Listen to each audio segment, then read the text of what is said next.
do golpe, né? Que ele faz alianças extensas, às vezes até demais, com as pessoas e fala assim, como assim, cara?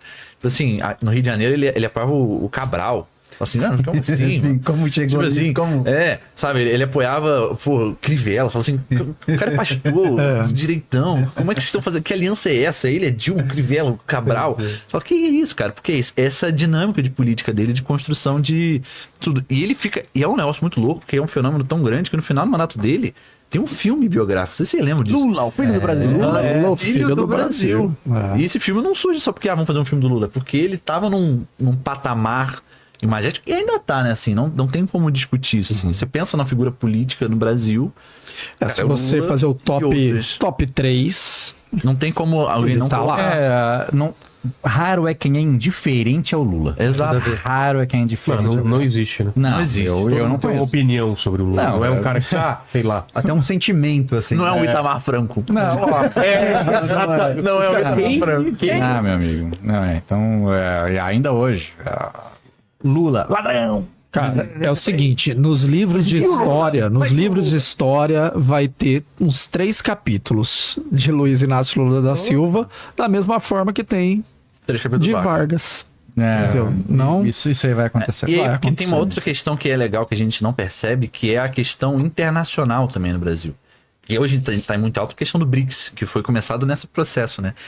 É porque a gente não tem essa noção, mas assim, na percepção internacional, óbvio que não é só o Lula, né? O Lula e toda a escola do Itamaraty, que é referência mundial, que a gente não bate no peito o suficiente para falar isso, porque assim, não existe relações exteriores melhores do que a escola teórica de relações internacionais do Itamaraty. Não existe em nenhum país.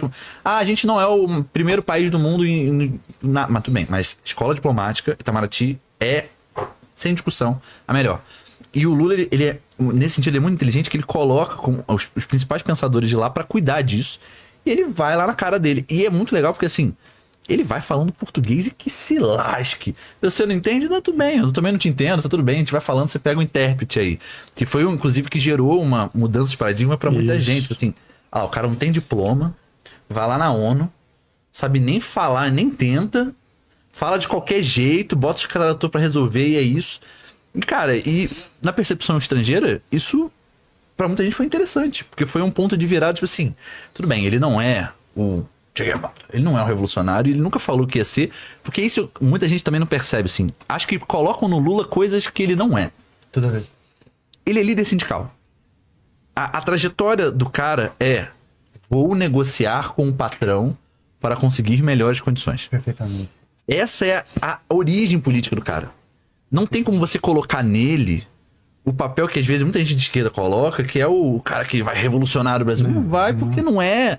Ele nunca prometeu. Ele nunca falou que ia fazer. Cara, o Lula é um grande negociador. Ele é um grande negociador porque ele é líder sindical. Essa é a função dele e é isso que ele sempre vai entregar. Teve até uma fala dele agora que ele fala que o Trump não negociou nem isso, 10% que ele já negociou. E isso é muito bom pra gente ensinar internacional exatamente por isso, porque ele sabe fazer a negociação muito bem e ele tem atrás dele, os outros também tinham, a escola do Itamaraty, que é fundamental. Então ele consegue construir, por exemplo, o BRICS, que assim, gente, aqui é a aposta do historiador, mas com muita certeza.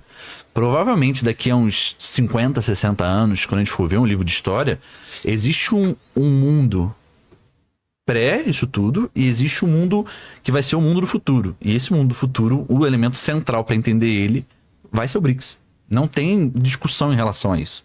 Quem não enxerga isso é não querer ver o que está acontecendo desse mundo multipolar, assim. E uma das figuras que foi trazendo isso foi ele. Então, assim, temos discussões, mas no cenário internacional, o cara é referência. Lula viajou muito, né? O presidente que mais tinha viajado até então era o Fernando Henrique Cardoso. Exato. Às vezes o pessoal tá do Cacete do Planeta zoava o cara, né?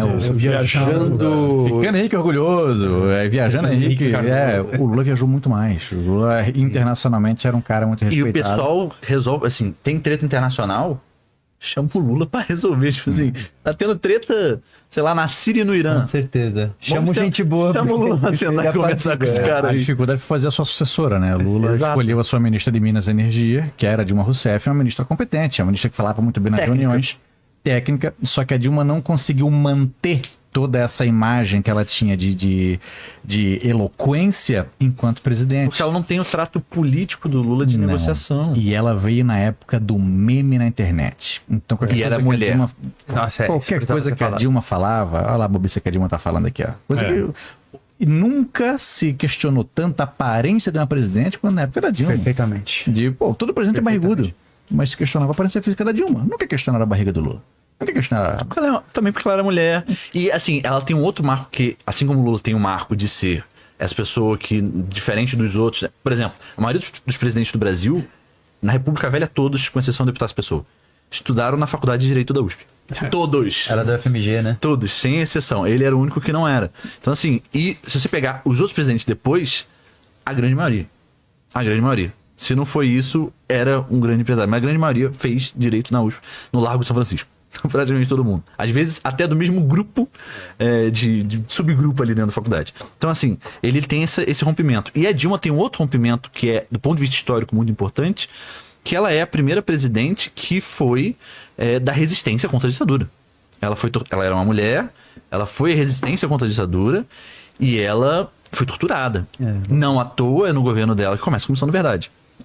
Então, só que ao mesmo tempo ela é uma figura com um trato político que não é diferente do Lula. Sei lá, um exemplo que eu gosto muito que é assim, no governo Lula, se eu quiser vender um projeto pra ele, eu vou sentar, você vai reunir com ele vai te elogiar, você vai rir, você vai se achar lindo, maravilhoso, ele vai dar em cima de você. Ele vai falar um monte de coisa, vai falar assim, nossa, esse projeto é muito legal, não sei o que, você vai se sentir o cara mais pica do mundo. Ele não aceitou o seu projeto. No governo da Dilma, você vai falar alguma coisa, ela vai ler o projeto, vai te humilhar Dilma em todas as brechas. Dava uns esporros. Você sai no lixo, mas o projeto foi comprado. Então, acho que essa é a diferença de trato político, que, obviamente, somado com a herança que ela teve, que é, você vai herdar o máximo de conciliação e costura possível.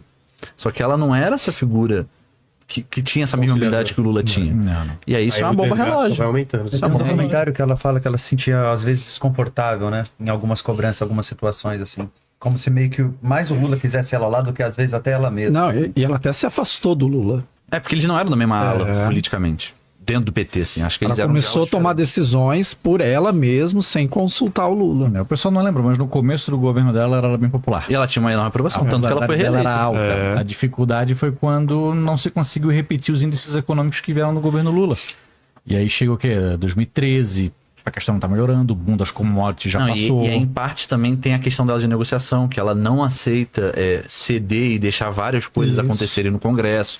E aí o Congresso, que tem aquela coisa... Qual foi o cara do Congresso que ela... O Eduardo Cunha. O Eduardo Cunha. Ela rompe com o Eduardo Cunha, que era o chefe do Congresso, tanto é que o Temer era o vice dela, porque era do mesmo partido do Cunha, então tinha fazer essa aliança com o Congresso. Temer. Ela rompe com o Cunha, em parte por conta de vários esquemas que ela falou, cara, não vai rolar, não vai fazer.